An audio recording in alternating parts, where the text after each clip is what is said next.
오늘 본문 말씀에서 한 세 사람이라는 제목으로 말씀을 나누기 원합니다. 굉장히 중요한 단어거든요. 같이 해볼까요? 한 세 사람. 네. 지난 4월 초에 미군과 이란과의 전투에서 미 공군 F-15 2기 한 대가 추락했습니다. 다행히도 조종사는 비상 탈출에 성공했습니다. 낙하산이 내리자마자 피하기 위해서 피할 걸 찾아서 높은 데로 올라가기 시작했습니다. 조종사가 가진 무기라고는 달랑 권총 한 자루밖에 없었어요. 그 높은 고지로 올라가서 한 2000m 고지, 한라산 정상보다 조금 더 높은 고지로 올라가서 바위 틈에 숨었습니다. 이란은 잃어버린 조종사를 찾으려고 혈안이 되었죠. 현상금을 걸고 군과 민간인을 총동원해서 미국 조종사를 찾으라고 명령을 내렸습니다. 미국도 마찬가지죠. 자기 나라 조종사가 추락했으니까 자국민 보호를 최우선으로 하는 미국에서는 당연히 그 조종사를 찾으려고 총력을 기울이고 있었습니다. 그때 기적 같은 조종사로부터 구조 요청이 왔습니다. 그 구조 요청의 내용은 God is good, 하나님은 선하시다는 뜻입니다. 미군 측이 당황했습니다. 원래 구조 요청이 이 내용이 아니거든요. 다른 내용인데 God is good이라고 왔으니까 이것이 우리 조종사가 보낸 것이 맞는지, 아니면 이란 측에서 우리 구조대를 유인하기 위해서 기만으로 보낸 가짜 구조 요청인지 분간할 수가 없었어요. 그때 미국 CIA가 이 조종사를 면밀히 검색하기 시작합니다. 그 결과 이 조종사가 신실한 크리스찬인 걸 알았어요. 그래서 트럼프 대통령을 설득하기 시작합니다. 이 구조 요청은 이란 측이 보낸 가짜 메시지가 아니고 우리 조종사가 보낸 것이 분명히 맞습니다. 이 사람은 신실한 크리스찬입니다. God is good. 우리 조종사가 보낸 것이 맞습니다. 트럼프가 그 얘기를 듣고 구조하기로 결정을 내리죠. 200명의 특수부대를 보내고 혹시 만약에 전쟁을 대비해서 16대 전투기를 보내고 또 폭격기를 보내고 또 이 장비와 많은 인원을 데리고 오려면 수송기가 필요하기 때문에 13대의 수송기를 보내고 어마어마한 비행기를 투입해서 보냈습니다.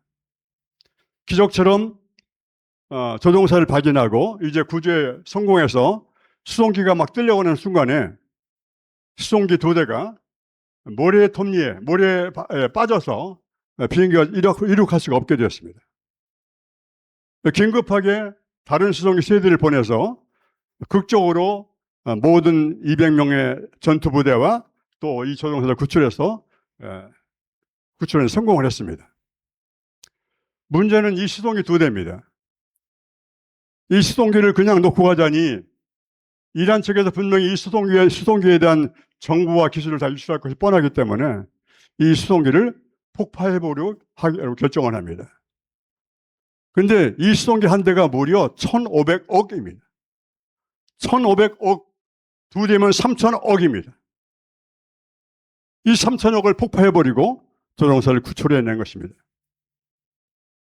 하나님은 절체절명의 죽음의 위기 앞에서 God is good이라고 구조 요청을 한 조종사 한 명을 구출하기 위해서 200명의 특수부대를 보내고 많은 비행기를 투입하고 어마어마한 자원을 폭파해버리는 그런 어마어마한 대가를 치르면서 한 명의 조종사를 구출해냈습니다.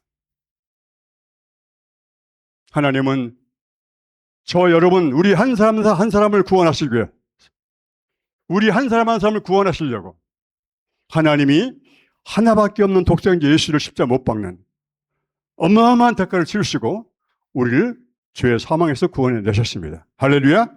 God is good입니다. 하나님은 선하신 분입니다.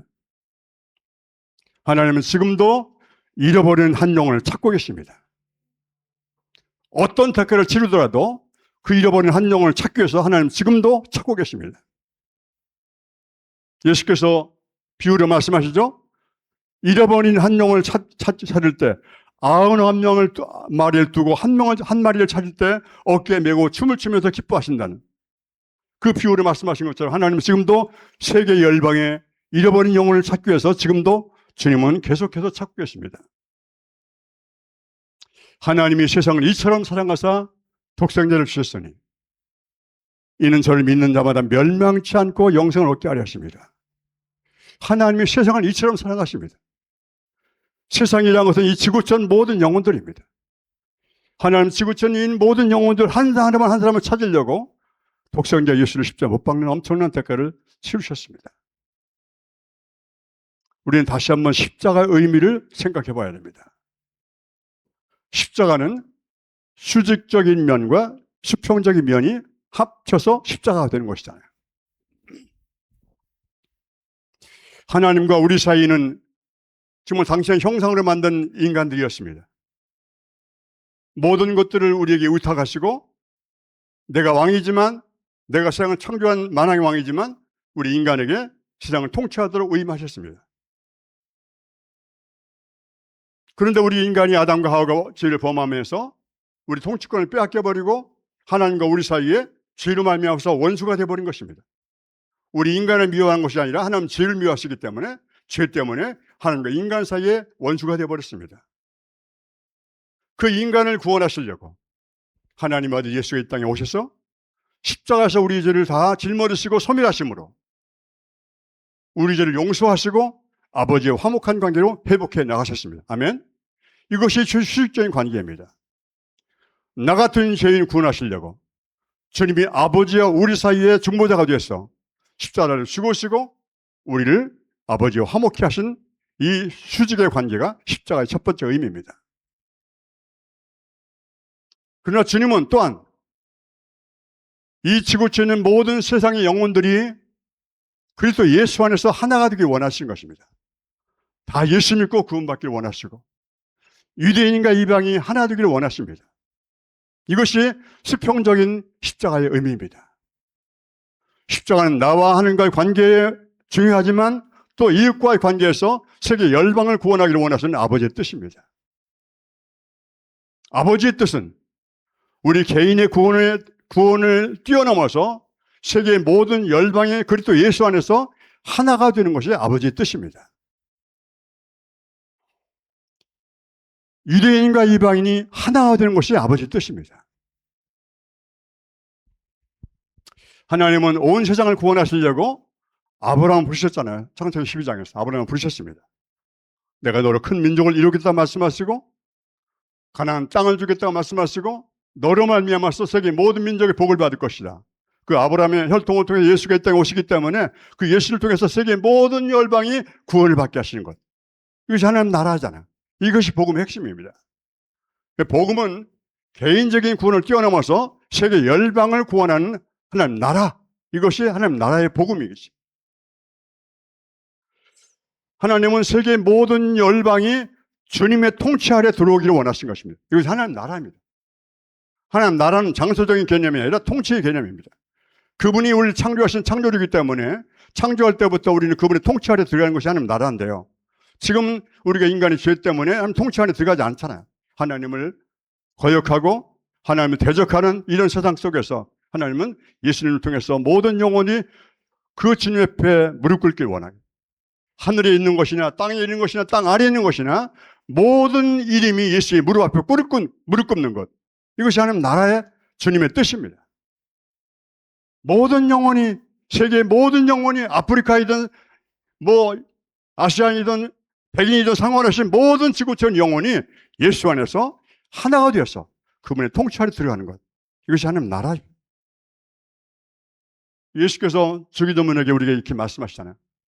나라가 임하옵시고 뜻이 하늘에서 이루어진 것처럼 땅에서 이루어지도록 기도하라고 말씀하십니다. 하나님 나라가 임하는 것입니다. 세계의 모든 열방이 처음에 첫사람 아담이 하나님 통치 아래 있었던 것처럼 지금 모든 영혼이 모든 열방이 그분의 통치 아래 들어가도 그분의 나라가 임하도록 기도하라는 것입니다. 뜻이 하늘에서 이루어진 것처럼 땅에서 이루어지도록. 하늘에서는 하나님을 거역하는 세력이 없습니다. 하늘에서는 유대인이나 이방인 다 하나 되어서 하나님 그분의 통치 아래 들어가는 것이 하나님 나라이기 때문에 뜻이 하늘에서 이루어진 것처럼 땅에서 이루어지도록 기도하라. 예수께서 그렇게 말씀하셨습니다. 하나 되는 것이 하나님의 뜻입니다. 예수께서 요한복음 17장에 보면 마지막 그 주님의 십자가 앞에 두고 마지막 기도하는 내용이 요한복음 17장입니다. 다른 공간복음에서는 기도가 간단히 나왔지만 요한복음에는 상당히 긴 내용으로 17장 전체가 예수님 마지막 중보기도 내용입니다. 거기서 보면 예수님의 기도 가장 중요한 기도 제목이 뭡니까? 마지막 그분이 십자가 달려 죽기 전에 하신 기도니까 유언과 같은 기도입니다. 가장 중요한 핵심 내용이 뭐냐면 아버지와 내가 하나인 것처럼 저들도 하나 되게 해주세요. 아버지와 내가 하나인 것처럼 세상의 모든 열방이 하나 되게 하셨어요. 예수님 안에서 하나 되게 하더라고요. 예수님이 요한복음 17장에 3번이나 그걸 강조했습니다. 하나님은 나 하나를 구원해서 나로 끝나는 것이 아니고 나를 통해서 우리 가족과 이웃과 민족과 열방을 구원해서 모든 영혼이 그리스도에서 하나가 되는 것이 하나님 나라이기 때문에 그것을 위해서 기도하라고 말씀하시고 뜻이 하늘에서 이루어진 것처럼 땅에도 기도하라고 말씀하신 내용입니다. 오늘 에베소 2장도 동일한 메시지입니다.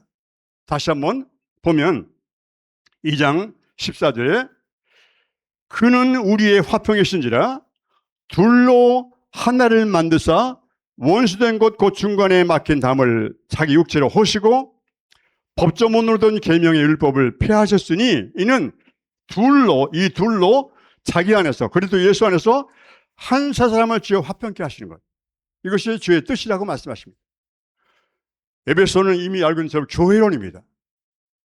교회가 해야 할 일이 무엇인가? 교회를 향한 부르심이 무엇인가를 알게 하시려고 바울은 지금 에베소 교회를 향해서 이렇게 말씀하신 것입니다. 이 둘이 누굽니까? 유대인과 이방인입니다. 유대인과 이방인이 이 막힌 담을 하시고 한 세상 되게 해달라고. 한 세상이라는 것은 한 가족, 같은 민족, 같은 하나님의 자녀라는 뜻입니다. 하나님은 이 지구촌의 모든 영혼들이 각 나라가 아닙니다. 똑같은 하나님의 자녀입니다. 아담이 하나인 것처럼 지금 모든 지구촌의 영혼들이 하나님의 같은 가족, 같은 자녀, 같은 민족이 되길 원하신 것입니다. 유대인이나 이방이나 구별이 없습니다. 그런데 이 한 세 사람이라는 단어를 아주 지극히 증오하는 세력이 있습니다. 사탄입니다. 사탄은 예수께서 유대인의 혈통을 통해 오실 것을 알고 있었기 때문에 사탄은 어찌하든지 간에 유대인 혈통을 통해 예수가 오지 못하도록 끊임없이 방해했던 것을 우리가 알고 있습니다. 하만을 통해서 유대 민족을 다 죽여보려고 했고 헤로드 왕이 어린 예수가 태어났을 때 2살 이하에 다 죽여보려고 했었고 이 모든 것이 사탄의 세력들입니다. 예수가 이 땅에 오지 못하도록. 그 예수가 이 땅에 오셨습니다. 그만 죽여버리면 될 줄 알았습니다. 그 예수만 죽이면 끝날 줄 알았습니다. 그런데 예수를 죽였는데 그는 3일 만에 사망을 깨뜨리시고 사단의 머리를 박살내버리시고 부활 승리했습니다. 그런데 아직까지 사탄은 박살냈지만 사형 언도를 받았지만 사형 집행이 안 됐습니다. 언제까지? 주님 오실 때까지. 주님 오실 때까지 사탄이 이미 사형 언도를 받았지만 집행이 안 된 상태입니다. 그러니까 사탄의 입장에서는 이 집행이 안 되도록 하려고 끊임없이 주님 오시는 길을 방해하는 것이 사탄의 전략인 것을 우리는 명확히 알고 있는 것입니다. 주님 오시는 길이 무엇입니까? 모든 열방에 주께 돌아와야 됩니다. 로마서 11장에 말씀하십니다. 이방인의 수가 충만에 차고 마지막에 유대인이 돌아오는 것입니다. 이 두 가지가 조건이 갖춰져야 주님이 재림하십니다. 마태복음 24장 11절에 모든 민족의 복음이 전파되면 그지야 끝이 오리라 말씀하시고 또 마태복음 23장 39절에 찬송하리로다 주의 이름으로 오시는 이야. 유대인들이 예수님을 거부했기 때문에 그들이 예수님을 영접해야 그때서 주님이 오실 수 있다는 말씀.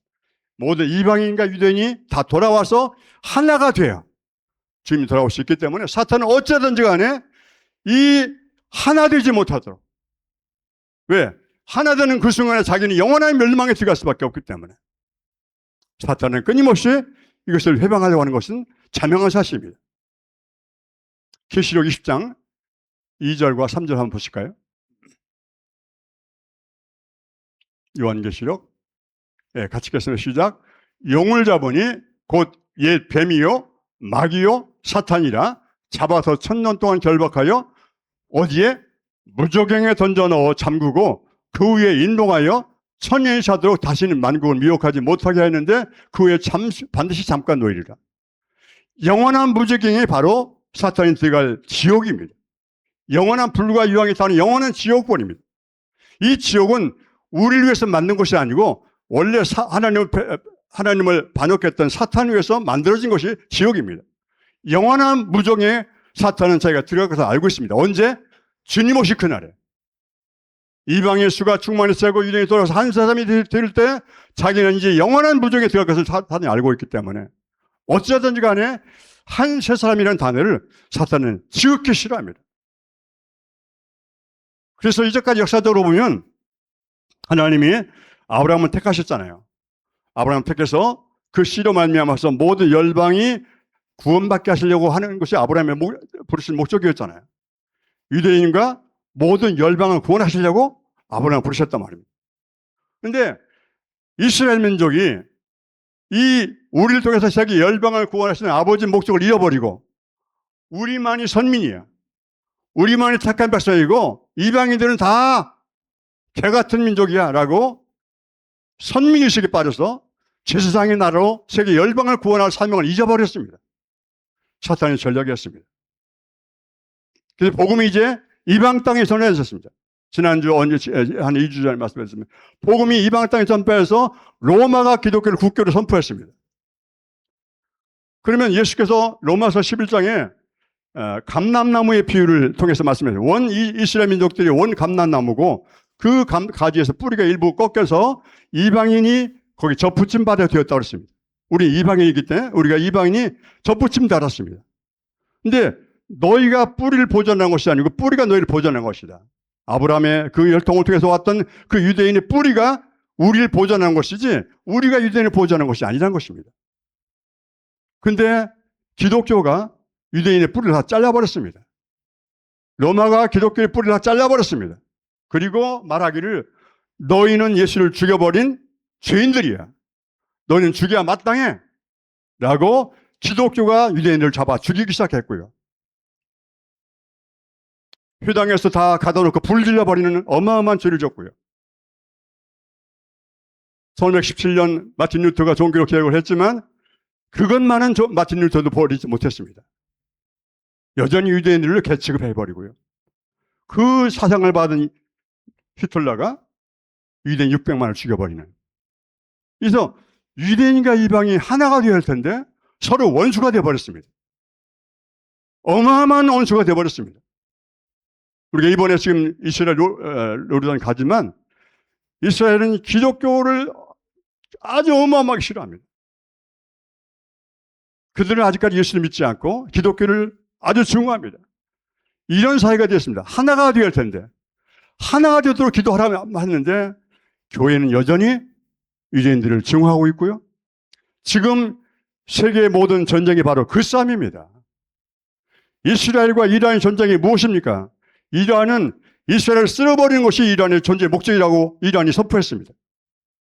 사탄의 세력이죠. 이스라엘을 쓸어버려야 주님이 재림하지 못하니까. 이런 종교 전쟁입니다. 성령과 사탄과의 싸움이 지금 세계 전체에 벌어지고 있는 것입니다. 우리는 성경의 눈으로 세상을 바라봐야 됩니다. 세상의 뉴스는 편파적입니다. 잘못 세상의 뉴스를 보면 한쪽이 잘못하고 있네. 그것이 아닙니다. 세상의 뉴스는 진실이 아니고요. 편파적인 뉴스가 많기 때문에 우리는 성경의 눈으로 세상을 바라봐야 됩니다. 하나님은 이스라엘을 포기하지 않습니다. 내가 이스라엘 버리셨느냐? 절대 버리지 않으셨다고 말씀하시고 하나님 이스라엘 민족을 부르시는 것이 후회함이 없으시다고 말씀하시고 하나님 여전히 이스라엘 민족들을 사랑하시고 눈동자처럼 지키시고 하나님은 이스라엘 민족은 하나님의 장자입니다. 결코 포기하지 않으셨습니다. 우리가 교회가 해야 할 일은 바로 그겁니다. 이스라엘 민족들을 품고 유대인과 이방이 하나가 되는 것이 주님의 뜻이고 그것이 오늘 에베소를 통해서 우리에게 말씀하신 것입니다. 한 세 사람을 위해서 화평케 하는 것이 아버지의 뜻이기 때문에 교회는 그것을 위해서 기도하라. 아버지 나라가 이 땅에 임하도록 기도하고 예수께서 마지막 죽으실 때 아버지 앞에 아버지와 내가 하나인 것처럼 저들도 하나 되게 하려고. 간절히 핏방울이 땀방울이 되도록 맞는가요? 핏방울이 땀방울이 되도록 맞는가요? 예. 기도하신 내용이 바로 그거였습니다. 하나가 되게 달라고. 아버지, 원래가 하나였잖아요. 원래가 하나님의 자녀이잖아요. 이들이 갈라지지 않게 하시고 유대인과 이방이 하나가 되게 하소서. 주님의 눈물 뿌리는 기도, 저는 그 기도가 결코 헛되지 않을 줄 믿습니다. 반드시 응답되리라 믿습니다. 그 증거가 바로 요한계시록 7장입니다. 요한계시록은 사도 요한에게 장차될 일이 이미 보이신 거예요. 아직 이루어지지 않았지만 장차될 일을 보이셨는데 요한계시록 7장에 이렇게 말씀하십니다. 각 나라와 족속과 방언과 백성들이 하나님을 높여 찬양합니다. 각 나라와 족속과 백성과 방언들이 하나님을 찬양합니다. 거기는 유대인이나 이방인이 없습니다. 유럽인이나 아시아인이 없습니다. 각 나라와 족속과 백성과 방언이 다 하나님을 찬양하는 그날이 이미 천국에서 이루어진 것입니다. 아직까지 우리는 그것을 이루어지는 것들을 위해서 기도하라는 것입니다. 우리가 해야 할 사명은 바로 그 부르심인 줄 믿습니다. 그래서 우리가 이번에 계속해서 지금 하나님께서 우리를 이스라엘에 보내신 이유가 바로 그겁니다. 지금 4년째 가고 있는데요. 이미 전쟁 중이잖아요. 그럼에도 불구하고 주님은 우리를 계속해서 가라고 말씀하시고 이번에 요르단을 거쳐서 이스라엘 갑니다. 전쟁 중에 있었기 때문에 이스라엘로 직접 들어가기 어려서 요르단을 거쳐서 이스라엘 들어가서 사역하고 또 요르단으로 나옵니다. 우리가 가서 하는 사역들은 뭡니다. 미시안의 주님이 이미 유대인 중에서도 예수 믿는 유대인도 있습니다. 그들을 메시아의 주라고 하거든요. 예수 믿는 메시아의 주 목사님들과 우리와 하나가 되어서 연합 컨퍼런스를 하는 것입니다. 함께 예배드리는 것입니다. 이 한 세 사람을 위해서 기도하는 것입니다. 함께 예배 소수지만 물론 한 5, 60명 정도밖에 안 되는 소수지만 우리 함께 예배하는 사람이 그들 5, 60명 우리 한 30명 같이서 한 100여 명 정도가 같이 모여서 예배하는 거지만 상징적인 것입니다. 그들과 유대인과 이방인이 하나가 돼서 한 사람이 돼서 주님을 찬양하는 그 예배가 이번 컨퍼런스입니다. 작년에 됐고 매년 지금 하고 있습니다. 우리는 이 모든 유대인과 이방인이 그리스도 예수 안에서 하나가 되도록 기도하고 특별히 지금 기독교를 원수같이 여기는 유대인들이 돌아오도록 기도해야 됩니다. 창세기 12장 3절에 한번 보시겠습니다. 같이 읽겠습니다. 시작. 너를 축복하는 자에게는 내가 복을 내리고 너를 저주하는 자에게는 내가 저주하리니 땅의 모든 족속이 너로 말미암아 복을 얻을 것이라 하신지라. 그 다음에 이거 끝났나요? 예, 너를 축복하는 자에게는 내가 복을 내리고 너가 누구죠? 아브라함입니다. 이스라엘입니다. 자, 잠깐 다시 한번 보여주세요. 예, 이스라엘을 축복하는 자에게는 내가 복을 내리고 이스라엘을 저주하는 자에게는 내가 저주하리겠다 말씀하십니다. 하나님의 언약입니다. 왜? 이스라엘 민족 하나님 택하신 백성이기 때문에 너를 축복하는 자는 내가 그들도 축복할 거야. 너를 저주하는 자는 내가 그를 저주해버릴 거야. 하나님의 언약입니다. 우리는 그리스도 예수 안에서 아브라함의 혈통이 됐습니다. 갈라디아 3장 29절 보겠습니다. 갈라디아 3장 29절 같이 읽어서 시작. 너희가 그리스도의 것이면 곧 아브라함의 자손이요 약속대로 유업을 이을 자니라. 우리 혈통적으로는 우리는 유대인이 아니지만 우리가 예수 믿었으면 예수님의 것이면 똑같이 아브라함의 혈통입니다. 아브라함의 자손입니다. 이스라엘 민족들이 장자로서 유업을 이을 장자지만 우리 이방인들도 똑같이 한 접붙임을 받았기 때문에 이방인들도 똑같이 아브라함의 자손이고 함께 약속을 이어받을 상속자들입니다. 유대인만 상속자가 아니고 예수 믿는 우리도 똑같은 상속자라고 말씀하십니다. 에베소서 3장에 나오는 말씀인데요. 그러니까 우리는 예수 안에서 한 혈통이 됐기 때문에 이스라엘을 위해서 끊임없이 증거해야 됩니다. 그들이 돌아오도록 마음의 문을 열고 이방인을 받아들이고 그들이 예수 안에 들어오도록 예수 안에 돌아와서 이방인과 유대인이 하나 되도록 우리는 끊임없이 기도하라는 것입니다. 시편 122편 6절 보겠습니다. 시작. 예루살렘을 위해서 평안을 구하라. 예루살렘을 사랑한다는 어떻게 한다고요? 형통하리라. 이스라엘 민족들은 특별한 하나님의 선민입니다. 언약의 백성입니다. 하나님의 장자이고 하나님의 눈동자입니다. 지금 하나님은 세계 평화는 예루살렘의 평화가 와야 됩니다. 지금 세계 평화가 깨지는 것이 뭐냐면 이스라엘 때문에입니다. 이스라엘과 세계가 싸우기 때문입니다. 진정한 평화는 예루살렘 평화가 오면 세상에 평화가 오게 되어 있습니다. 예루살렘이란 뜻이 무엇인지 아십니까? 예루는 인간의 손으로 거치지 않은 돌, 샬렘은 평안입니다. 인간의 손으로 오지 않은 평화가 누굽니까? 예수님밖에 없습니다. 그분이 이 땅에 오셔서 그분을 예수를 영접할 때, 온 세계가 영접할 때, 하나가 될 때 진정한 평화가 이 땅에 오게 되는 것입니다. 예수를 영접하지 않은 그것 때문에 지금 수많은 세계가 전쟁통에 서 있습니다. 모든 지구촌 전체가 예수를 그리스도 영접할 때 이 땅에 진정한 평화가 오게 될 줄 믿습니다. 예루살렘 평화를 위해서 기도하라고 말씀하십니다. 예루살렘을 사랑하는 자는 어떻게 한다고요? 형통의 축복을 주신다고 말씀하십니다. 한 군데 더 보고 마무리하겠습니다. 이사야서 62장 7절 시작. 또 여호와께서 예루살렘을 세워 세상에서 찬송을 받게 하시기까지 그로 쉬지 못하게 하시라. 그가 누굽니까? 하나님, 예수님이 계속해서 이 땅을 위해서 예루살렘에 진정한 평화가 오고 예루살렘을 통해서 모든 열방의 주님 앞에 무릎 꿇는 그날이 오기까지, 주님의 찬송을 받기까지 예수님이 쉬지 못하도록 우리가 계속해서 중보의 자리로 나가는 것입니다. 아멘. 우리 교회는 주님이 부르십니다. 나를 부르신 목적이 바로 나와 우리 교회 가족, 이웃을 구원하지만 마침내 하나님의 나라는 전 열방이 그리스도 예수 안에서 하나가 되는 것입니다. 유대인과 이방이 하나가 되어서 한 세 사람, 영어는 뉴 완면인데 따지면 한 가족입니다. 이인 이방인 할 필요 없습니다. 아프리카 상관없습니다. 모두가 예수 안에서 하나님의 자녀입니다. 그렇죠? 예수 영접하는 순간에 하나님의 자녀가 되는 권세를 주셨기 때문에 모든 민족이 예수 안에서 한 자녀가 되는 것이 주님의 뜻이고 아버지 목적이고 우리를 부르신 목적입니다. 이제 우리가 영적 전쟁 한복판에 나갑니다. 사탄이 얼마나 싫어하겠습니까? 한복판에 나갑니다. 중보가 필요합니다. 끊임없이 이스라엘이 돌아오도록 우리 팀들이 안전하게 돌아오도록 기도해 주시길 부탁드립니다.